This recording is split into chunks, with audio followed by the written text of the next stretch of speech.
cyiza bene data turabashoje kandi tubifurije kugubwa neza Uwiteka abahire. Turagarutse muri studio muri bya byigisho byacu.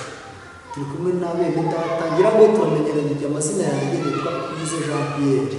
Reka rero twakire na bene data babasuhuze mbere yuko dukomeza ingingo y'uyu munsi. Turabashuje bene data mu gitondo cyiza. Ni Nzabamwita Pierre nk'uko bisanzwe. Nanjye nitwa Aimable Nshimiyimana.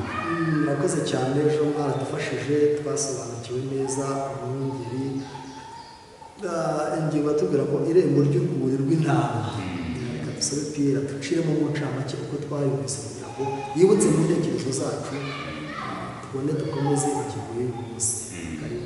Aha muri iki cyigisho cy'ejo kuwa kabiri twabonye irembo ry'urwuri rw'intama, twabonye ko irembo ari Kristo, ariko twanabonyemo umwungeri mwiza, umurimo we, inshingano ye ntabwo ari ukubwiriza gusa, barabidusobanuriye, ntabwo ari ukubwiriza gusa, ahubwo rero nawe we avuga yuko iyo umubwiriza arangije inshingano ye yo kubwiriza ku ruhimbi, umurimo we utangiye, ntabwo aba awushoje ahubwo umurimo we utangiye. Aha rero batubwiye neza yuko umwungeri ubwiriza gusa ariko ntakurikirane imibereho y'intama, afite urukundo, afite ubugwaneza, nawe umurimo we ucagase ntabwo awuzi.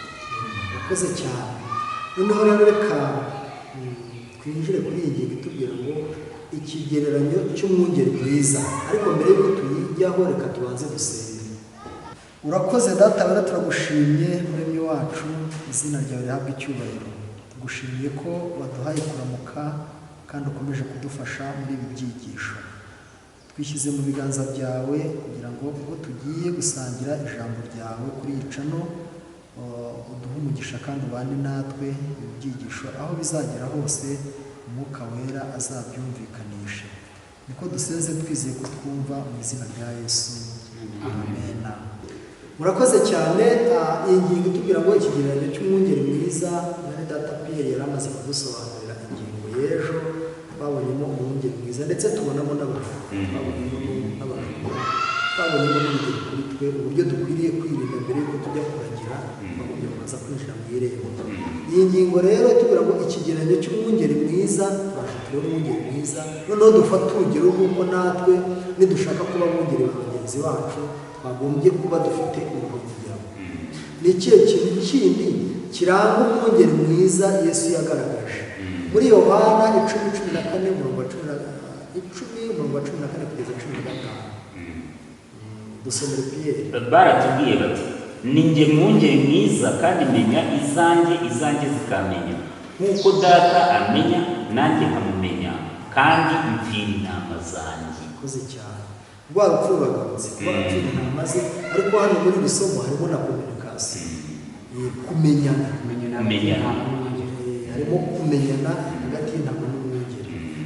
Rero reka twumve mwene data yongere adusomere mu bifuzwa ibihe byose ku ipaje 479 ndetse na 480. Reka dusabe Aimable adusomere. Rino somo rishimangira ukumenyana hagati y'intama n'umwungeri. Nk'uko hano ku isi umwungeri amenya intama ze, ni nako umwungeri wo mu ijuru azi umukumbi we watataniye hirya no hino ku isi. Muri Ezekiyeli haranditswe ngo, namwe intama zanjye, intama z'urwuri rwanjye, muri abantu, nanjye ndi Imana yanyu, umwami Uwiteka avuga. Yesu nawe akungamo ati, naguhamagaye mu izina ryawe uri uwanjye, dore uciye mu biganza byanjye nk'uca imanzi. Yesu azi buri muntu ku giti cye kandi agerwaho n'inkingi zacu. Twese aratuzi mu mazina yacu. Imana igiye guhamagara igihe ariko igihugu cy'igihugu ntabwo arazi Imana imuzi natwe ari ku isi. Yesu atuzi amazina yacu, azi inzu dutuyemo kandi azi nk'umuntu wese uyibamo. Inshuro nyinshi yagiye aha amabwiriza abagaragu be ngo bace mu nzira runaka mu mujyi uyu n'uyu ku nzu runaka kugira ngo bahabone imwe mu ntama ze. Yesu azi neza umuntu wese ku giti cye nk'aho ari we wenyine umukiza yapfiriye. Intimba ya buri wese imukora ku mutima, ugutaka k'umuntu ukeneye ubufasha kugera mu matwi ye kandi yazanywe kwiherezaho abantu bose. Arababwira ati, nimunkurikire kandi umwuka we agera ku mitima yabo akabararikira ku musango. Benshi banga kurarika kwe, Yesu arabizi kandi azi abakira mu munezero guhamagara kwe, bakitegura kujya mu rwuri rwe. Yesu aravuga ati, intama zanjye ziri mu ijwi ryanjye kandi nazizi nazo zirankurikira. Yesu yita kuri buri ntama nk'aho nta yindi ntama iri ku isi. iyi kominikasiyo irasobanutse. Kominikasiyo ngo yigeze no kujya impaka n'abantu bamwe bavuga ati umugaragu wanjye Mose Yesu we yari abazi ariko si umugaragu we Mose. Umugaragu wanjye Mose Yesu twumvira ngo Mose bazi ko atamuzi, aho rero nicyo ufite Aburahamu yo kuba yavuga ati Aburahamu sogokuza yashatse kureba umunsi wanjye abonye neza yaramuzi. umwungeri mwiza rero maze ariko aranazizi ariko nazo ngo zikamumenya. Erega nyine ziramumenya kuko ntabwo uzi intama zawe zo ngo zikuyobere, uraziragira ukazuhira ukazigirira neza. Nuko reka twumve kuri be, ni izihe ntama zindi Yesu yerekanye ko zimuhangayikishije muri Yohana 10:16. Dusomere Pierre. Umurongo wa 16 haragira hati, mfite n'izindi ntama zitari zo mu rugo, nazo nkwiriye kuzizana, zizumva ijwi ryanjye kandi zizaba umukumbi umwe, zigira umwungeri umwe. Mabwo dufashe izi ntama ni izihe? Sinzi hano katira musonaga hano musonaga yakuzingo wakane paje 1184 herekana Yesu Yesu afite intama ahantu henshi byataniye. Icyakora hano ntabwo nawe tumusonaga ntabwo yase avuga intama mu izina agabijyanje n'imbaraga. Ibi igiciro cyinshi cyane bari henze kuri igitwa imbaraga ndetse no mu ijuru n'abayumva yaho portaje zizaba ari imbaraga. None imbaraga reka cy'agaciro cyane ngako gaciro dufite mu maso y'Imana. Haranditswe ngo Imana ifite imbaraga z'agaciro kenshi mu matorero yose, kandi kunenga amatorero tuyitewe mu isi si inshingano yacu. Ivangeli turavuga ngo iyo si inshingano yacu, ni kubona Kristo afite intama, ahubwo mu kwicisha bugufi no mu rukundo ni kuri tugaragarize bose ukuri nk'uko kuri muri Yesu. Nimureke abantu bose babone ubwitange no kwiyegurira Imana kwacu, kandi n'icyo batubona imico isa nk'iya Kristo bazumva bareherejwe ukuri. Ariko igihe uvuga amagambo mabi nako ufite nubwo wowe ufite bitewe n'imyifatire yawe abantu ntabwo bakumva. Icyo gihe ubaye n'umuntu mpamvu. Ariko ni iki nanone Yesu yavuze ku bigendanye n'izi Maragarita atunze urutoki cyangwa se avuze ku bantu bo muri iki gihe? Reka tubisanishe no muri iki gihe kuko hano nyine ni muri iki gihe ariko byiswe Maragarita. Izo Maragarita ni bantu ki, babarizwa hehe, bashakirwa hehe? Yesu yarabyemeye. Reka dusabe Pierre dusome muri kiriya gitabo ku paji 483 mutizwe byose paji 483 musi ya be.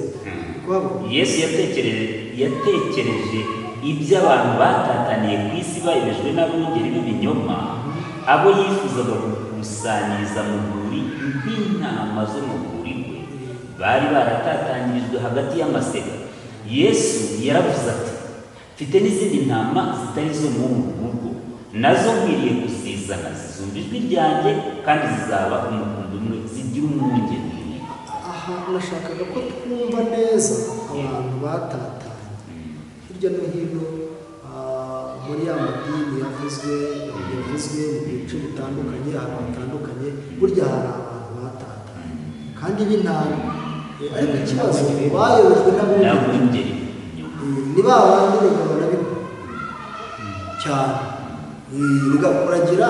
Hari igihe abantu baba babonamo akantu barangiza bakakaganira, usibye n'abapasiteri ariko hari n'abantu babwiriza ubutumwa bwose. Umuntu akabwira ati ibyo muri wanjye ni ubutumwa, ariko mu kuri ababwiriza ubutumwa dukwiriye kwinjira mu irembo kugira ngo tubwirize, tuba abungeri bafite ubudatabuja mu rugo.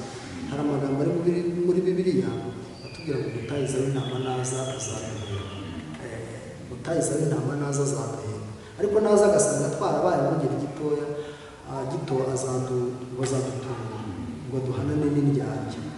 ayo magambo abadukurikiye tujya tuyasoma muri Bibiliya, rero twirinde kuba abungeri gitoya. Niyo mpamvu reka dutange umunota umwe bivuze ikigereranyo cy'umwungeri mwiza n'ubundi turangiza dufunga. Ikigereranyo cy'umwungeri mwiza ubundi ni Kristo, niwe kigereranyo cy'umwungeri mwiza. Noneho abandi bose bitwa abungeri baba bagomba gukora bakurikije icyitegererezo cya Kristo. Umuntu wese ukora adakurikije icyitegererezo cya Kristo akora amakosa. Impamvu nawe kandi nanjye icyo nabonyemo mu kigereranyo cy'umwungeri mwiza ni uburyo yita ku ntama ze akanamenya buri zina. Njya mbona abarimu bigisha abanyeshuri, umwarimu ategetswe kumenya izina rya buri mwana yigisha. Rero niba abarimu ariko bimeze no ku mwungeri niko bimeze, akwiye kumenya buri zina rya buri ntama. Noneho Kristo akaba umutahiza mukuru, noneho abandi bungeri bakajya bita ku mabwiriza bahawe na shebuja. Urakoze cyane. Reka dusoze iyi ngingo. Uvuze ku bigendanye n'abarimu binyibutsa, hano hari ibigo dufite umwana iyo arwaye baramusura, iyo arwaye mwarimu akifata n'ikipe y'abanyeshuri bakamusura, nayo babona umuco mwiza. Abadukurikiranye rwose ndabizi n'abarezi bajya badukurikirana, ni umuco mwiza. Niba wigisha umwana mumenya ibintu, niba umupasiteri uyoboye itorero umenya bizera unabasure mu rugo, umenye ubuzima babayemo, umenye uko wanabakira ubufasha bibaye ngombwa n'ibindi. Rero Imana ibafashe kandi bamugisha, iduhe kuba abungeri beza, iduhe no kuba intama kandi zizi databuja, natwe databuja tumenye. Mwese nibyo bifuza, baba badufashije, bana badukurikirana.